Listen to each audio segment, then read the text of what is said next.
오늘은 말라키 세 번째 시간입니다. 자, 사실은 예정대로라면 오늘 우리가 말라키 마지막 구절까지 다 살펴보려고 했는데 오늘 할 주제의 내용이 좀 약간 심오하고 또 이렇게 광범위하다 보니까 제가 말라키는 다음 주까지 한 번 더 해서 이제 끝내기로 하고요. 자, 오늘은 이제 말라키 4장 2절을 본문으로 해서 참 굉장히 성경의 아주 핵심적인 주제, 이 예수 그리스도를 예표하는 이 태양에 관한 진리를 한번 살펴보겠습니다. 자, 여러분 먼저 말라키 4장 2절 한번 보십시오. 그러나 내 이름을 두려워하는 너희에게는, 자, 거기 잘 표시해 두세요. 의의 태양이 그의 날개의 치유를 가지고 솟아오르리니, 이거죠. 그리하면 너희는 나가서 외양간의 송아지들처럼 자라리라, 이렇게 말씀을 하고 있는 거죠. 자, 여러분 여기서 일단 그러나 너희는 이란 말이 나오죠.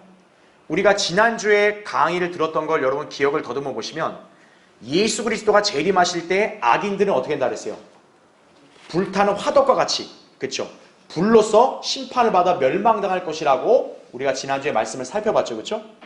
그럼 거기에 반대로 의인들은 어떻게 했냐 이거예요. 주님이 재림하실 때 의인들은, 바로 의인들은 그 재림하신 주님이 의의 태양과 같다라는 얘기죠. 그래서 여기 나온 대로 날개의 치유를 가지고 솟아오른다 이거죠. 그러니까 그 의인들에게는 어떤 거예요? 이 재림은 참으로 복되고 영화로운 날이 되겠죠. 예. 그러니까 악인들에게는 멸망의 날이지만 의인들에게는 굉장히 영광스럽고 복된 날이 될 것이다라는 거죠.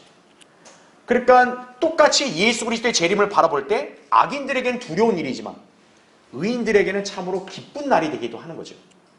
그러니까 주님께서는 뭡니까? 의인들에게는 바로 태양으로서 여겨지신다, 이렇게 보시면 되는 거예요. 자, 그래서 이제 교환을 보시면요, 성경은 예수 그리스도를 잘 예표하는 창조물로서 태양을 제시합니다. 그래서 이 태양은요, 이 성경에서 참 비중 있는 창조물이라 보시면 되는 거예요. 왜냐하면 성경에서 가장 중요한 분, 예수 그리스도, 그분을 예표하는 창조물이기 때문에 그런 거예요. 자, 태양은 계속 보시면 삼위일체 하나님의 신격을 눈에 보이도록 계시한다라는 거예요.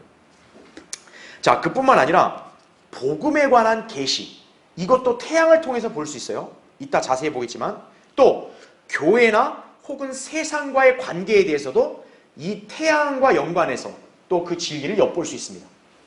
그 다음에 초림과 재림을 이 태양이 또 설명하기도 합니다. 예. 자, 그런가 하면 태양은 그리스도처럼 지상에 있는 모든 사람에게 빛과 생명을 준다는 면에서 일치한다라는 거예요. 예. 자, 이 지구상에 사는 동식물들 뿐만 아니라 인간들도 어떻습니까? 태양의 빛이 있기 때문에 그 빛으로 생명을 유지하고 살 수 있는 거죠. 만약 태양이 없다면 지구상에 있는 모든 생명체들은 살 수가 없는 거예요. 그렇죠? 태양이 바로 이 지구상에 사는 생명체들에게 빛을 비춰주고 또 생명을 유지하게 하죠. 바로 그게 예수 그리스도를 예표한다는 거죠. 바로 예수 그리스도도 뭡니까? 빛이라고 그렇게 말씀하시고 또 그분 안에는 뭐가 있다고 말씀하세요? 생명이 있다고 말씀하는 거죠. 요한복음 1장 4절에 그렇게 나온다 이거죠. 예, 그분 안에 생명이 있으니 이렇게 나온다 이거죠. 예. 자, 이 때문에 성경은 그리스도를 태양으로 비유하여 묘사하는 것이다 라는 거죠. 예. 그래서 아까 제가 설명한 그거죠. 예수 그리스도의 재림은 악인들에게는 멸망의 날이지만 의인들에게는 마치 태양이 빛을 환하게 비추는 것처럼 복된 날이 된다 이거죠. 그래서 주님께서는 그날에, 자, 뭐라고 말씀하신 거예요? 의인들은 그들의 아버지의 왕국에서, 자, 뭐처럼 빛난다 그래요? 해처럼 빛나리라, 이렇게 말씀하신 거예요. 여러분, 아버지의 왕국은 당연히 이 땅에 세워질 왕국이겠죠, 그렇죠? 그러니까 그 왕국이 세워지면 의인들은 해처럼 빛난다는 거죠. 왜요? 해가 누구니까? 예수 그리스도니까. 그분과 함께 이제 왕국에 살기 때문에 어떤 거예요? 그분의 빛을 받으니까 빛나게 된다, 이렇게 말씀하는 거죠. 예. 자, 그래서 태양은 예수 그리스도를 아주 강력하게 예표하는 그런 창조물이다, 이렇게 여러분이 이해하시면 되고요. 다만, 자, 그거를 유념하셔야 돼요. 태양은 어디까지나 그리스도의 모형으로 비유될 뿐 그리스도 자체는 아니다라는 거예요. 예. 자, 이 사실을 간과하면 어떻게 돼요? 이교도들처럼 자칫 태양 숭배로 빠져버릴 수 있는 거예요. 예. 자, 태양이 어떻게 보면 지구상의 생명체들에게 빛과 생명을 준다고 하니까 이 하나님을 알지 못하는 이방인들이 어떻게 하는 거예요? 그 태양을 숭배를 해버리는 거예요. 신성시하고. 근데 우리가 알아야 될 건 뭡니까? 태양은 예수 그리스도를 보여주는 모형일 뿐 아무것도 아니라는 얘기죠. 그러니까 우리 진리를 아는 그리스도인들은 그걸 잘 구분할 수 있어야 한다는 얘기죠. 그렇죠? 자, 지금 구체적으로 이제 의인들에게 있어 의의 태양이신 예수 그리스도에 관해서 살펴보겠습니다. 자, 먼저 1번 보세요. 하나님께서는 자신의 신격을 눈에 보이는 뭐로 알려주셨다라고요? 태양으로 알려주셨다라는 거죠. 자, 거기 로마서 1장 20절 교환에 기재되어 있죠? 세상의 창조 때부터 거기 밑줄 쳐놨어요. 그분에 속한 보이지 않는 것들이 분명히 어떻게 돼요? 보여줬고라고 나옵니다. 여러분, 하나님은 영이시기 때문에 보여 안 보여? 안 보이죠. 그러니까 소위 믿지 않는 이방인들이 변명을 하는 게 뭐예요? 우리는 하나님을 보지 못해서 하나님을 몰랐습니다. 이렇게 자기의 불신을 핑계댈 수 있다는 거죠. 근데 중요한 건 하나님께서 어떻다는 거예요? 여기 나온 대로 세상의 창조 때부터 하나님께 속한 보이지 않는 것들을 분명히 보여주었다라고 말씀합니다. 그리고 계속 보세요. 심지어는 그분의 영원한 능력과 뭐까지도요? 신격까지도 뭐에 의해 알려졌다고 나와요? 만들어진 것들에 의해 알려졌으므로 이렇게 나오죠. 그들이 변명하지 못하느니라 나오는 거죠. 그래서 이건 바로 뭐냐면 하나님께서는 이렇게 미개한 그런 이방인들에게까지도 어떻다는 거예요? 하나님의 신격, 영원한 능력을 눈에 보이도록 알게 하셨다라는 얘기죠. 자, 그럼 우리 그걸 뭐로 알 수 있냐 이거죠. 아니, 하나님의 신격과 하나님에 속한 것들을 그러면 우리가 눈에 보이게 무엇으로 알 수 있냐라는 거죠. 바로 오늘 우리가 살펴보는 주제, 태양을 통해서 알 수 있다는 거죠. 예. 자, 그래서 괄호 1번 보십시오. 자, 태양은 삼일체 하나님의 신격을 분명히 알려줍니다.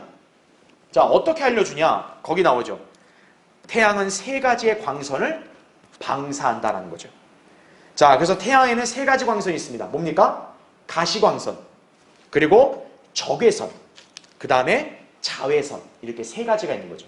바로 그게 삼일체 하나님의 세 위격을 예표하는 거죠. 예. 자, 이거는 예전에도 우리가 많이 봤기 때문에 그냥 교환에 요약된 걸로 읽고 넘어갈게요.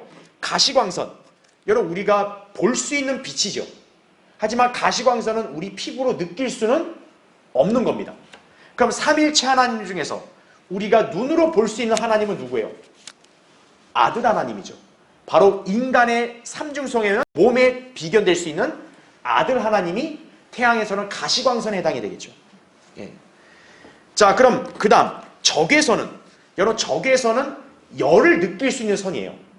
하지만 적외선은 눈으로 볼 수 있습니까? 없습니까? 볼 수 없죠. 즉 삼일체 하나님 중에서 느낄 수는 있지만 볼 수 없는 하나님은 어떤 하나님이실까요? 성령 하나님이시겠죠. 왜냐? 영은 우리가 느낄 수 있잖아요. 그렇죠? 네, 우리 안에 성령님께서 일하시는 거 느낄 수 있잖아요. 그렇죠? 하지만 성령 하나님은 볼 수 있어요? 없어요? 없지요. 바로 그게 태양의 어느 선에 해당이 되는 거예요? 적외선에 해당된다는 얘기죠. 자, 그 다음 자외선이라는 화학선.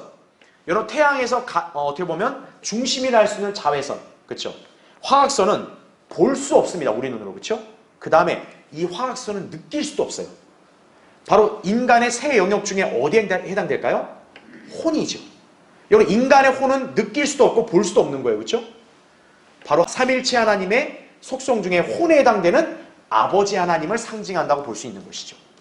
자, 이렇듯 태양은 바로 뭡니까? 삼일체 하나님의 신격을 예표하고 있다라는 얘기죠. 자, 그럼 이제 괄호 2번 보세요. 자, 그런데 자, 교환에 거기 나온 대로 하나님의 삼위의 신격을 지니신 분이 바로 누구라는 거죠? 예수 그리스도시라는 거죠. 이 때문에 태양은 그리스도의 예표가 된다라고 말할 수 있는 거예요. 자, 거기 골로새서 2장 9절에 기재되어 있죠? 자, 그분 안에는, 예수 그리스도 안에는 자, 뭐라고 나와요? 신격의 모든 충만함이 몸의 형태로 거하신다고 나옵니다. 예. 자, 우리가 보면 삼일체 하나님은 각각 위격이 세 위격의 하나님이시잖아요. 그렇죠? 근데 우리가 알아야 될 게 뭡니까? 하나님은 몇 분이세요? 한 분이시란 말이에요. 그 한 분의 하나님이 세 위격으로 나뉘어지시는데, 근데 중요한 건 그 세 위격의 하나님이 하나로서 온전히 인간에게 보이도록 나타나신 분이 바로 누구라는 거예요? 예수 그리스도라는 거죠. 태양도 어때요? 세 그 선이 다 하나로 일치되어 있잖아요. 바로 하나님의 세 위격이 예수 그리스도 한 분 안에 다 이렇게 하나가 되어 있죠. 그렇죠? 예. 그러니까 여러분이 아셔야 될 게 뭐냐면 바로 이거죠.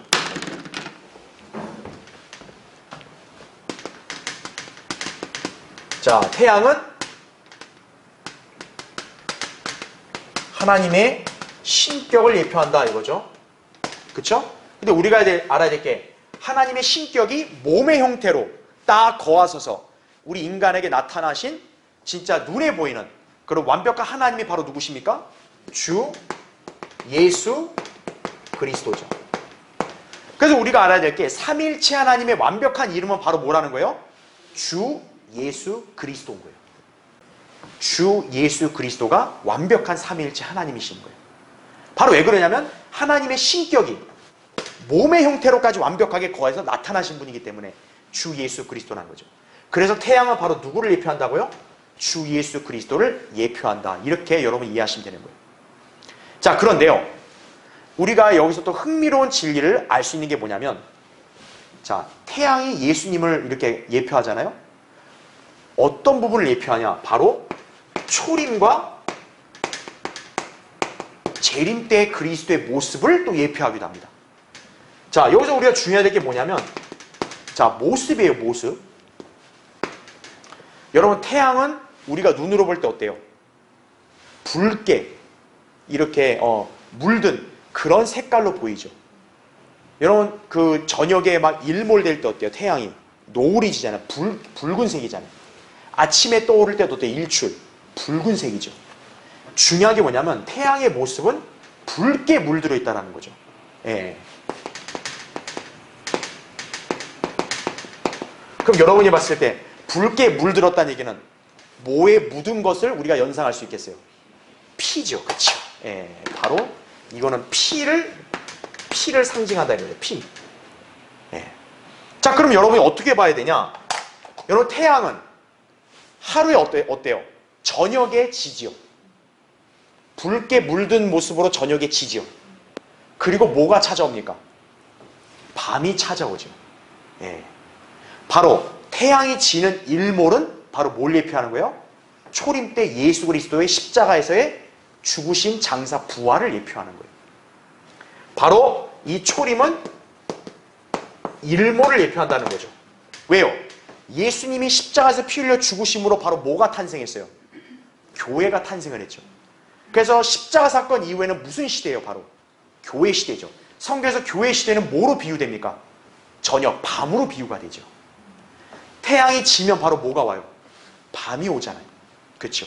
바로 일몰은 예수님의 죽음, 장사, 부활을 예표한다는 거죠. 바로 그분이 십자가에 죽어서 피 흘린 거죠. 자, 그렇다면 태양이 저녁에 지잖아요. 그러면 아침에 다시 어떻게 해요? 태양이 떠오르죠. 역시 붉게 떠오르죠. 태양이 지구에 다시 나타나는 거죠. 바로 일출.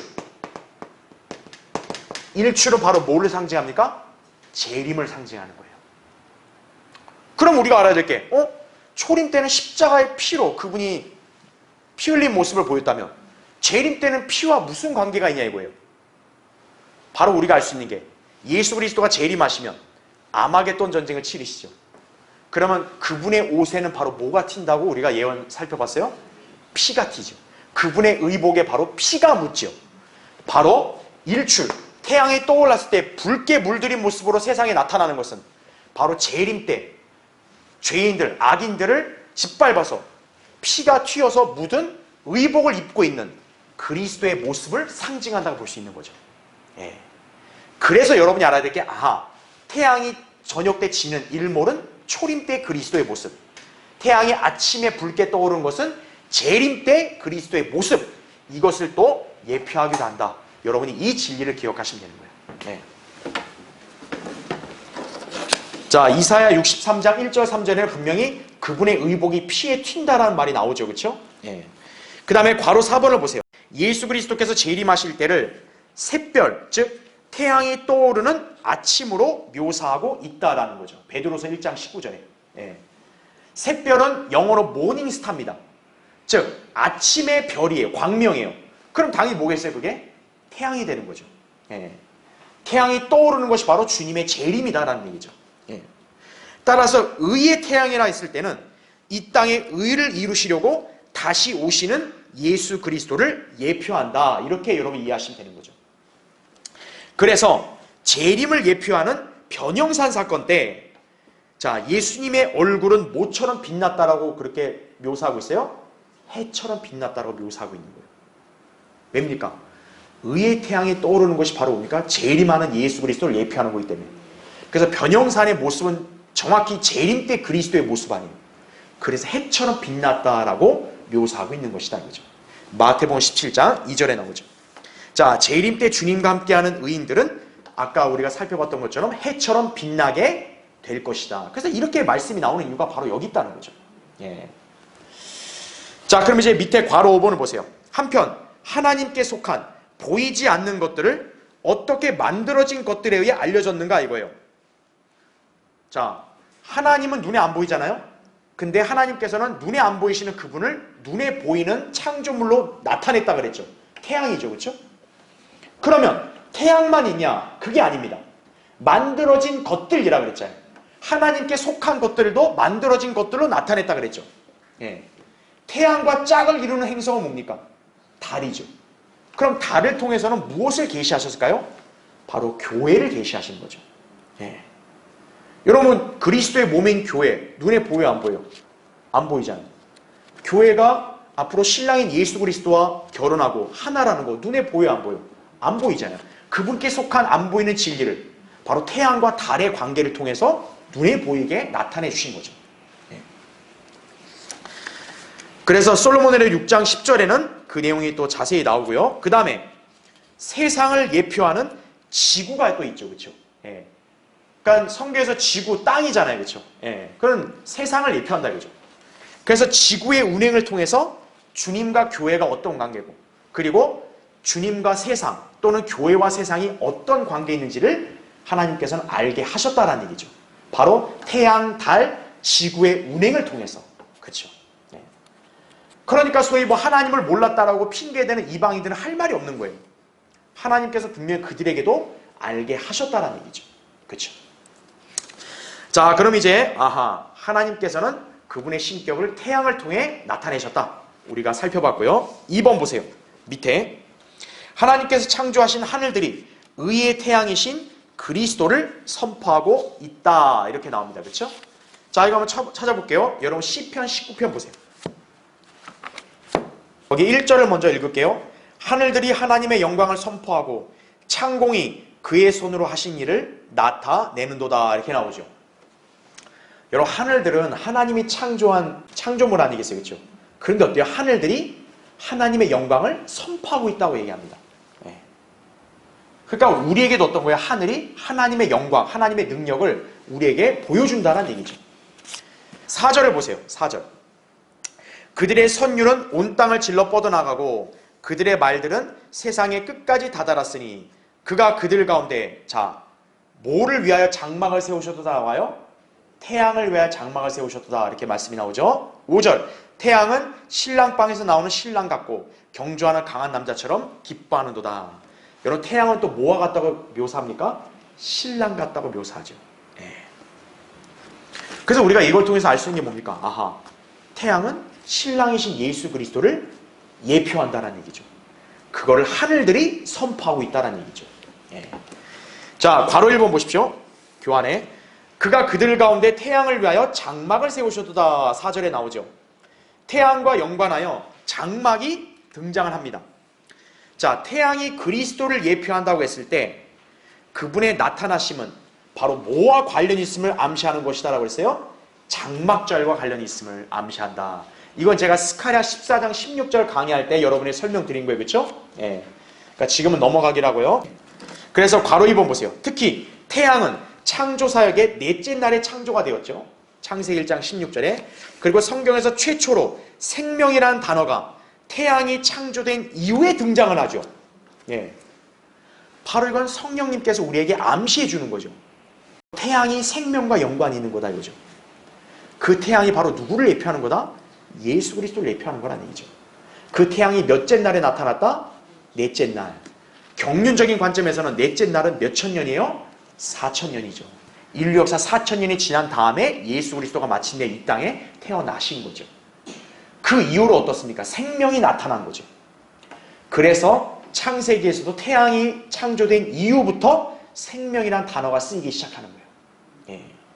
그러니까 예수 그리스도가 있어야만 생명이 있는 것이에요. 그걸 알려주는 거죠. 예. 자, 그래서 괄호 3번 보십시오. 그런가 하면 태양은 신랑방에서 나오는 신랑으로 묘사가 되죠. 아까 우리 5절에 읽어봤던 대로. 자, 예수님께서는 스스로를 신랑으로 비유하여 말씀하셨던 적이 있습니다. 마태복음 9장 15절 이렇게 나오죠. 예. 그리고 침례인 요한도 예수님을 신랑으로 묘사를 했고요. 자기는 신랑의 친구라고 묘사를 했습니다. 요한복음 3장 29절. 그렇죠? 자, 이것을 정확히 재림과 관련한 예언이다라고 여러분이 기억하시면 되는 거예요. 왜입니까? 예수 그리스도가 신랑으로서 결혼을 하는 시기는 바로 재림 직전이죠. 예. 바로 재림 있기 직전에 하늘에서는 신랑신 예수 그리스도가 신부인 어린 양의 아내 교회를 이제 맞이해서 결혼을 하는 거죠. 예. 계시록 19장 7절부터 9절에 그렇게 나오죠. 그 다음에 중요한 거, 대환란 끝에 바로 지상에 있는 유대인 성도들, 특히 동정들은 어떻게 합니까? 휴거돼서 어린 양의 혼인식에 참여를 하죠. 그렇죠. 예. 바로 14만 4천 명. 이렇게 신천지가 자기들이라 우기는 그 14만 4천 명. 바로 대환란 때 동정들, 이렇게 믿음을 이렇게 지키고 하나님께 쓰임받는 그 유대인 성도들이 어떤 거예요? 처녀들로서 어린 양의 혼인식에 참여를 하는 거죠. 예. 그러니까 예수 그리스도가 신랑이란 말을 했을 때는 반드시 재림과 관련된 예언적 진리로 봐야 된다는 것이에요. 그래서 예. 자, 마태복음 25장에 바로 10처녀의 비유가 바로 그건 거죠. 그렇죠? 그래서 기름을 지킨 그런 처녀들은 바로 이렇게 혼인식에 들어가잖아요. 그렇죠? 그게 바로 유대인 성도들을 암시한다는 거죠. 계시록 14장 1절부터 4절을 참고하시면 됩니다. 자, 그래서 이제 괄호 4번 보세요. 태양이 신랑으로서 예수 그리스도를 예표한다면 당연히 그분의 신부인 교회를 예표하는 창조물이 있어야겠죠. 그렇죠? 네. 그것은 바로 뭐라는 거죠? 달이라는 거죠. 이거는 예전에 우리 솔로몬의 노래 공부했을 때 살펴봤던 거죠. 그 솔로몬의 노래 6장 10절 교환의 기질이 있죠. 아침처럼 비추고 달처럼 고우며 해처럼 맑고 깃발들을 든 군대처럼 위엄 있는 여자는 누구인가 이렇게 나오죠. 여러분 여기 표현을 잘 보세요. 아침처럼 비춘다는 거죠. 그렇죠? 여러분 아침은 그리스도의 재림과 연관이 있잖아요. 그렇죠? 그 다음에 달처럼 고우며 그 다음에 모처럼 맑다고 나와요? 해처럼 맑다고 나와요. 해가 누굽니까? 예수 그리스도 아니에요. 교회는 예수 그리스도와 한 몸 아니겠어요? 그렇죠? 예. 바로 여기서 이 여인, 달로 이렇게 비유되는 이 여인은 바로 교회를 상징한다는 얘기죠. 자, 이와 반대로 세상을 예표하는 지구가 있죠. 그래서 우리는 여기서 뭡니까? 태양, 달, 지구, 이 관계에 대한 어떤 진리를 우리가 살펴볼 수 있는 것이에요. 자, 그래서 거기 동그라미 1번 보십시오. 태양은 그리스도처럼 지구인 세상을 어떻게 합니까? 거슬러 움직입니다. 달은 태양과 같은 방향으로 따르며 역시 지구를 거슬러 움직인다라는 거죠. 이것은 신부인 교회가 신랑이신 예수 그리스도와 함께하며 세상과는 반대 방향으로 움직여야 한다는 것이 필연적인 것이다라는 얘기죠. 그러니까 잘 보세요. 여기서 또 우리가 볼 수 있는 거는 그쵸? 예수 그리스도와 그 다음에 교회, 그쵸? 그 다음에 세상. 예수 그리스도와 교회는 하나잖아요, 그쵸? 세상과 어떤 겁니까? 반대다. 이 진리를 하나님께서 눈에 보이도록 나타낸 창조물들이 바로 태양과 달과 지구라는 거죠. 그래서 예수 그리스도는 태양이 이제 예표를 하는 거고, 교회는 달이죠. 그쵸? 세상은 지구죠. 그래서 어떻게 할 수 있냐? 태양과 달은 방향이 어때요? 같이 움직입니다. 근데 지구는 어때요? 태양과 달과는 반대로 움직입니다. 바로 그게 뭘 뜻하겠어요? 예수 그리스도는 세상과 어떻다? 일치되는 게 없다는 거죠. 완전히 반대다라는 거죠. 그렇다면 교회도 어떻다는 거예요? 그리스도와 태양과 달이 같이 움직이듯이 예수 그리스도처럼 어때요? 세상을 거슬러야 돼요. 세상과 반대로 가야 되는 거죠. 일반 교회들은, 그죠? 그리스도의 몸에 속한다고 하는 그런 교회들은 뭐 어떻게 하고 있어요? 세상과 우리 일치돼서 가고 있죠. 천체의 법칙을 거스르고 있는 거예요, 우리 그들은. 그렇죠?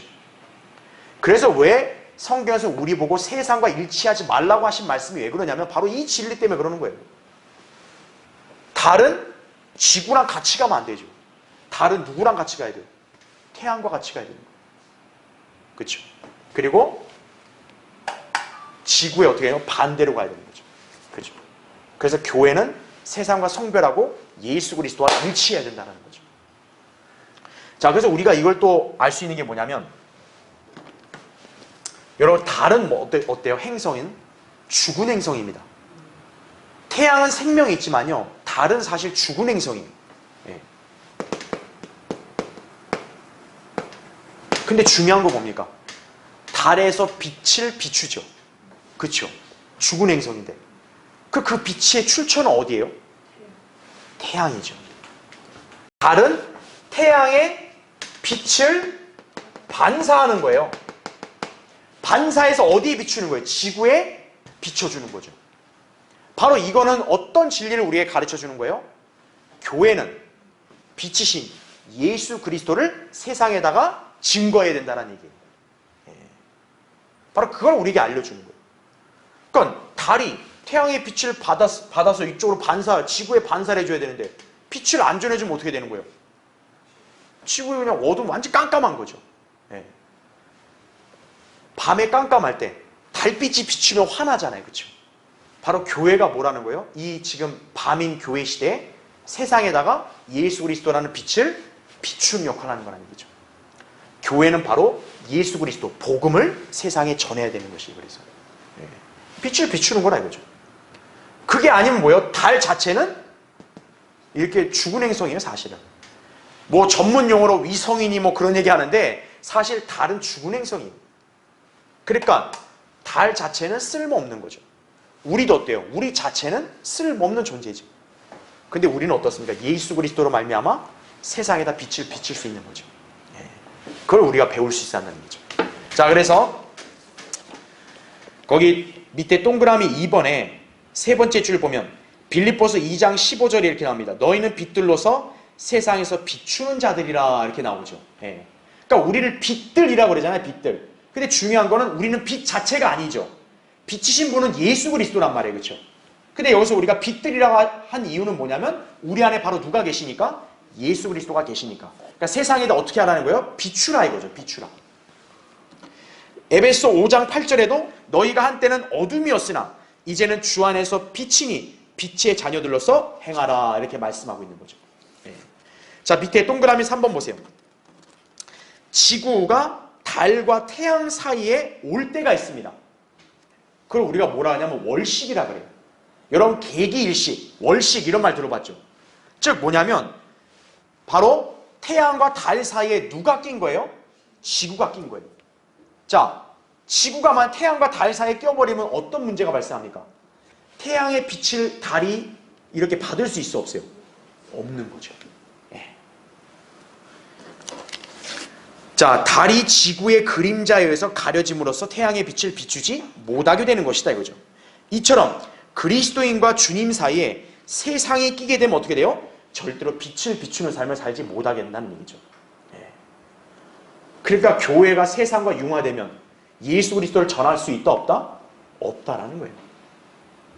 그러니까 그리스도인들로 구성된 교회는 신랑이신 태양 예수 그리스도 어떻게 하는 거예요? 딱 밀착해야 되는 거예요. 그 사이에 세상인 지구가 끼면 돼요? 안 돼요? 안 되는 거예요. 그럼 빛을 비추지 못하는 거예요. 그러니까 여러분도 주님과의 관계 속에서 어떤 거예요? 딱 틈을 주면 안 되는 거예요. 세상이든 마귀든 그 누구에게도 틈을 주면 안 돼요.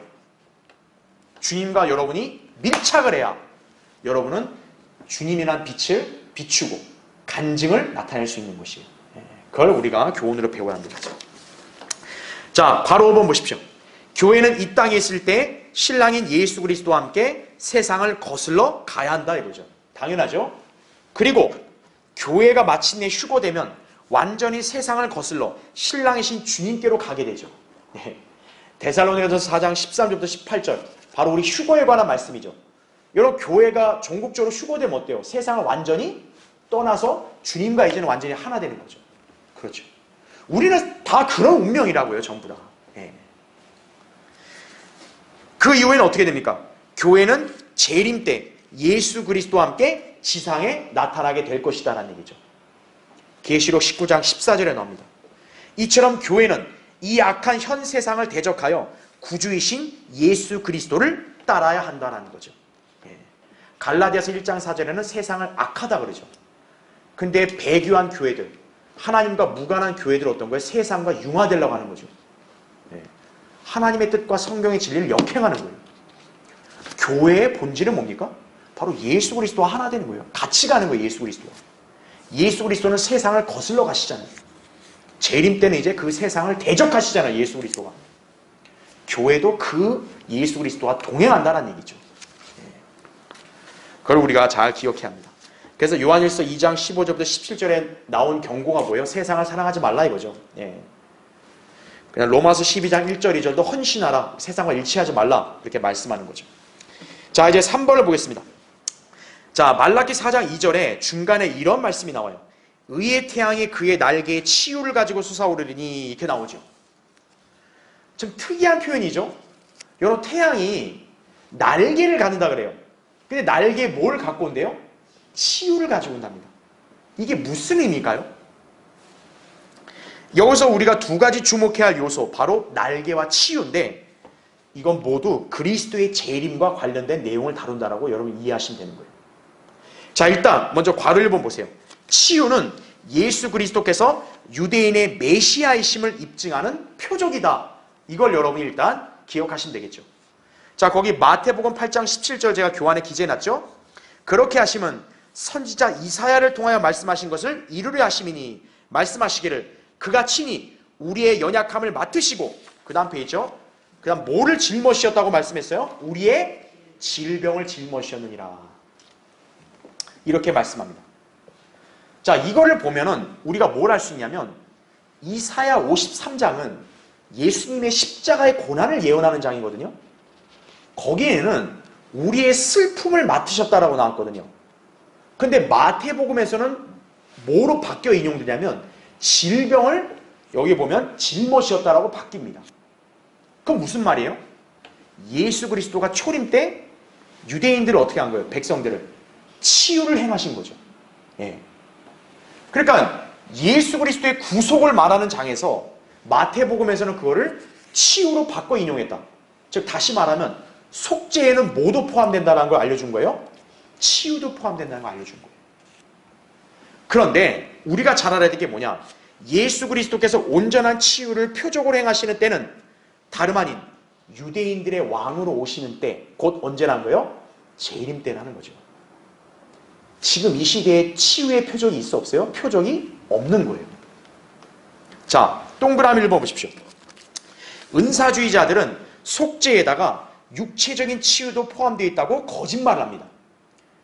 이들이 근거 구절을 삼는 게 뭐냐면 베드로전서 2장 24절에 보면 그가 친히 나무에 달린 자신의 몸으로 우리의 죄들을 담당하셨으니 이렇게 나오잖아요. 그 구절의 마지막에 뭐라 나오냐면 그가 채찍에 맞음으로 너희가 낫게 되었다는 말을 나오거든요. 그러니까 그걸 보고 야 봐라, 예수님의 십자가 사건은 치유도 포함된 거다. 다시 말하면 이 교회 시대에 뭐라는 거예요? 구원받은 사람들은 치유도 할 수 있다. 이렇게 은사주의자들이 거짓말을 속이는 거예요. 그래서 그들은 현 교회 시대에도 치유의 표적이 행해진다고 주장함으로써 거짓 은사를 자랑하고 있는 것이다 이거죠. 하지만 예수님의 치유의 표적의 대상은 다름 아닌 누굽니까? 왕국 백성 유대인들이라는 거죠. 왜냐하면 고린도전서 1장 22절을 보면 표적은 누가 구한다고 했어요? 유대인들이 구한다 했기 때문에 그런 거예요. 지금 사복음서에 나온 예수님이 치유를 행하신 것은 표적이라는 거죠. 무슨 표적? 유대인들에게서 예수님은 자기들의 메시아, 그리스도라는 표적이라는 거죠. 그 치유가. 구약에서도 그렇게 예언돼 왔기 때문에 그러는 거예요.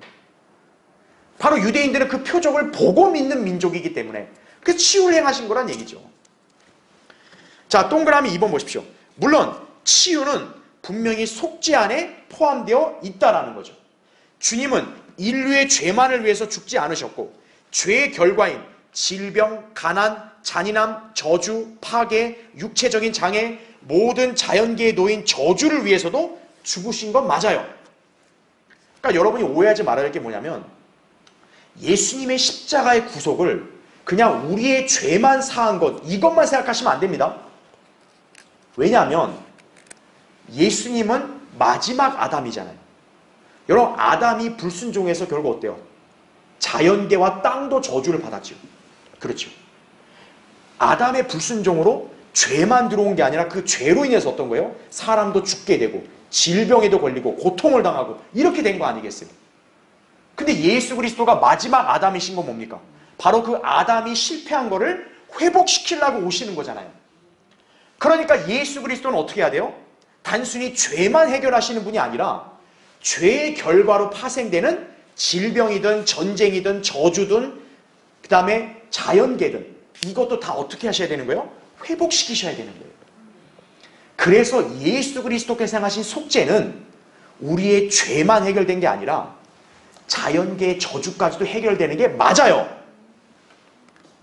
그래서 속죄 안에는 치유도 포함되어 있다, 안 돼 있다? 치유도 포함되어 있다라는 거예요. 하지만 문제는 뭡니까? 지금 이 시대에 모든 면에서 구속이 이루어진 것은 아니라는 사실이죠. 예수님의 십자가 구속을 이루셨지만 모든 면에서 구속이 완성된 것은 아니라는 얘기죠. 그거를 구분할 수 있어야 한다는 얘기예요. 은사주의자들은 그걸 구분을 못하는 거예요. 그 후천년주의자, 무천년주의자들은 그걸 구분을 못하는 거예요. 자, 바울은 분명히 그리스도인들이 구속받기 전까지 모든 창조물이 구속을 기다리며 신음하고 있음을 말했죠. 그렇죠. 로마서 8장 20절부터 23절에 나온 말씀이 뭐예요? 창조물이 신음하고 있다고 그러잖아요. 왜 신음하고 있어요? 하나님의 아들들이 나타날 것을 기다린다 그러잖아요. 왜 기다려야 돼요? 예수님이 십자가의 구속을 행하셨지만 아직 자연계의 저주는 풀렸다 안 풀렸다? 안 풀렸기 때문에 그러는 거죠. 땅의 저주, 그리고 질병, 고통 이건 해결됐다 안 됐다? 안 됐다라는 얘기죠. 그러니까 지금 창조물이 계속 신음하고 있다는 거예요. 자, 동그라미 3번 보세요. 무엇보다 우리 그리스도인들의 모든 질병과 연약함이 당장 이 땅에서 모두 치유되지를 않지요. 여러분, 구원받았다고 이제 모든 질병이 없나요? 사고당해도 아무 이상 없나요? 그게 아니라는 거죠. 우리의 몸은 휴거때야 비로소 구속이 될 거죠. 그러니까 휴거가 되기 전까지 어떤 거예요? 우리의 몸의 모든 질병이 다 치유되는 게 아니다라는 거죠. 바로 구속이 완성되지를 않았기 때문에 그러는 거죠. 자, 그래서 우리 몸이 휴거될 때야 비로소 질병, 장애, 고통은 사라지게 될 것이다라는 거죠. 따라서 치유는 속죄 안에 포함되어 있지만 성도들이 아직 완전히 구속되지 않았기 때문에 속죄에 포함된 일부분만이 우리에게 확실히 적용될 뿐이다라는 거죠. 바로 우리 죄들이 다 제거된 거, 이것만 지금 이 시대에 다 이루어진 거죠.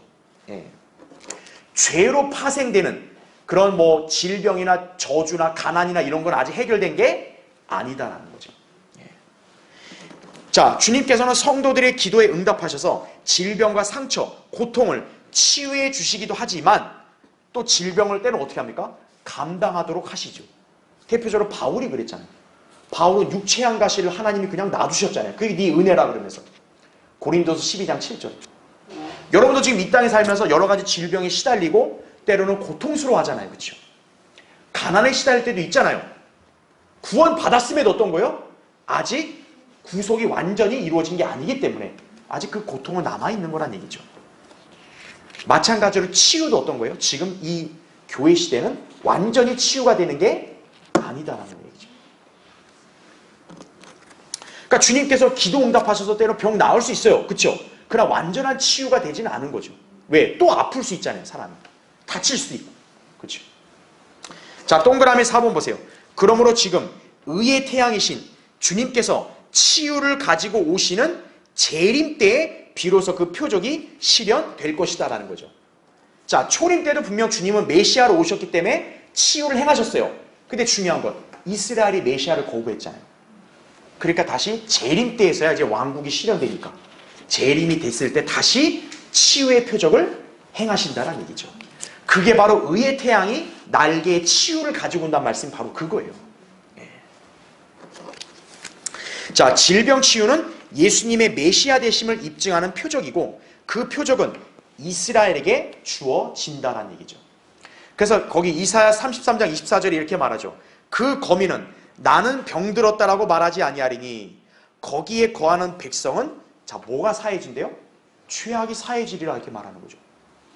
즉, 이 구절을 보면 죄악이 사해지면 병이 들지를 않는구나 이렇게 알 수 있는 거죠. 근데 이건 이 시대가 아니잖아요. 바로 천년 왕국 때 실현될 예언인 거죠. 예. 그러니까 의의 태양이 떠오를 때 재림 때야 이제 치유를 온전히 가져온다라는 것을 우리에게 알려주는 거예요. 예. 이사야 35장 6절, 에스겔 34장 16절도 그렇게 참조하시면 됩니다. 자, 그래서 주님은 유대인들에게 이렇게 말씀하신 거죠. 그 교환에 나온 시편 103편 3절. 그는 내 모든 죄악을 용서하시며 내 모든 질병을 치유하시고 이렇게 나오죠. 그래, 이걸 오늘날 교회 시대에 적용하면 대단히 혼란스러워지는 거예요. 왜? 주님이 내 죄 용서한 거 알아요. 나 믿어요. 근데 내 모든 질병이 치유됐어요? 아니잖아요. 그러니까 이건 예언적인 구절이라는 거죠. 바로 천년 왕국 때 실현될 구절. 말라키는 바로 이게 의의 태양이 날개를 가지고 오는 치유에 이렇게 묘사해서 설명했다. 이렇게 이해하시면 되는 거예요. 자, 그럼 이제 괄호 2번. 날개는 뭘까요? 날개. 자, 여러분 날개는 어느 동물이 갖고 있어요? 새가 갖고 있죠. 네. 자, 하나님께서는 성경에서 자신을 새로 비유하실 때가 있습니다. 네. 자, 그래서 날개는 뭐냐? 거기 결론부터 보면 하나님께서 성도들을 보호하신다는 것을 비유하는 거예요. 자, 동그라미 1번 보세요. 주님은 자신을 새로 비유하실 때가 있어요. 자, 우선 여러분 성령님을 어떤 새에 비유해서 묘사했습니까? 비둘기로 묘사했죠. 성령님을 비둘기란 새로 묘사했다고요. 마태복음 3장 16절에 나오죠. 자, 예수님은 자신을 뭘로 비유했습니까? 암탉으로 비유했습니다. 예. 여러분 한번 찾아볼까요? 마태복음 23장을 보세요. 자, 마태복음 23장 37절 보시면 오 예루살렘아 예루살렘아 선지자들을 죽이며 너에게 보낸 사람들을 돌로 치는 자야 마치 암탉이 자기 병아리들을 날개 아래 함께 모으듯이 내가 얼마나 자주 내 자녀들을 모으려고 하였더냐 그러나 너희가 원치 아니하여도다 이렇게 말씀하는 거죠. 지금 예수님이 예루살렘을 향해서 하신 말씀이 뭐예요? 암탉이 병아리들을 날개 아래로 모으는 것 같다. 즉 예수님은 너희를 모으려고 했다 이거죠. 예. 바로 예수님은 자신을 암탉으로 비했고 바로 그 날개 아래에 있는 병아리들은 이스라엘 백성을 가리키는 거죠. 그렇죠. 예. 그러니까 우리가 날개라고 했을 때는 바로 뭐를 떠올리면 되는 거예요? 아하, 어미새가 새끼를 날개 아래에 보호하잖아요.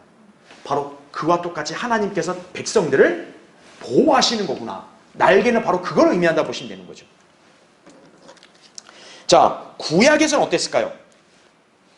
구약에서는 아버지 하나님이 이스라엘을 돌본다 했을 때 독수리로 비유합니다. 그분이. 독수리가 자기 새끼들을 날개에다가 딱 실어서 업고 간다. 이렇게 표현합니다. 신명기 33장 11절에 보면. 그래서 여기서 날개는 하나님이 성도들을 보호하는 표식으로 볼 수 있는 거죠. 자, 그래서 여러분 거기 동그라미 2번 한번 보세요. 구약에서는 하나님께서 이스라엘을 마치 독수리의 날개로 새끼들을 받아 업듯이 그렇게 보호하셨음을 말씀하고 신약에서는 예수 그리스도께서 이스라엘을 마치 암탉이 자기 날개 아래로 새끼들을 모으려고 했음을 역설하셨죠. 그러나 문제는 뭡니까? 유대인들이 모두 그 날개를 거부해버린 거죠. 네. 구약에서도 이스라엘 백성은 하나님을 거역했죠. 초림 때도 메시아이신 예수 그리스도를 거부해버렸죠. 결국 그들은 하나님의 보호하심으로부터 멀어져서 극심한 환난과 박해를 당하게 되는 것이죠. 예. 그러나 마지막 동그라미 3번, 재림 때 주님께서는 다시 그들을 날개 아래로 모아서 보호하실 것을 말씀한다는 거죠. 그래서 의의 태양이 날개를 가지고 온단 말이 바로 그거예요. 예. 바로 주님은 자신을 새로 비유하셨단 말이죠. 새가 그 어린 새끼들을 사랑으로 감싸 안아주는 게 바로 날개로 모으는 거죠. 근데 유대인들은 그간 그 날개를 거부했단 말이에요. 그러나 이제 재림 때 이제 주님이 다시 나타나시면 그들을 새끼를 다시 날개로 모으는 새처럼 다시 모으실 거란 얘기죠. 즉 그들을 보호하실 거란 얘기죠. 그러면 유대인들은 재림 때 또 그분을 거부할 일이 있을까요? 이제는 없다는 얘기죠. 예. 그게 바로 지금 말라키에서 얘기하는 의의 태양이 날개를 가지고 온다는 말씀이 바로 이것이다라는 거죠. 그러니까 여러분 오늘 날개와 치유 두 가지를 딱 기억하시면 돼요. 아하, 날개는 주님이 바로 성도들, 유대인들을 이제 새끼들을 보호하는 것처럼 보호하신단 말이고, 치유는 바로 그분이 메시아로서 이제 온전한 치유를 행하실 거란 얘기죠. 예. 다만 그 구속사역을 했지만 치유가 행해지는 때는 바로 천년 왕국 때라는 거. 그걸 우리가 나누어서 우리가 잘 구분할 수 있다는 얘기죠. 그러니까 오늘 이 말라키 4장 2절의 의의 태양에 관련된 진리에는 심오한 내용들이 많은 것이 모두 재림 때 이후에 성취될 중요한 예언들이 담겨 있다. 이렇게 이해하시면 됩니다. 자, 다음 시간에 이제 말라키 마지막 이제 본문을 살펴보겠습니다.